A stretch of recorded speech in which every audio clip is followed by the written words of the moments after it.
കുരിശിന്റെ വഴി പ്രാർത്ഥന ചൊല്ലിയിട്ടുള്ളവർക്കറിയാം, നമ്മൾ ഇങ്ങനെ വായിക്കും, അവൻ 3 തവണ വീണു.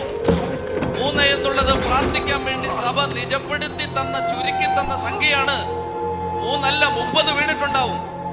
3 വീണാലും 30 വീണാലും 300 വീണാലും വീണവൻ വീണത് മുഖമിടിച്ചാണ്.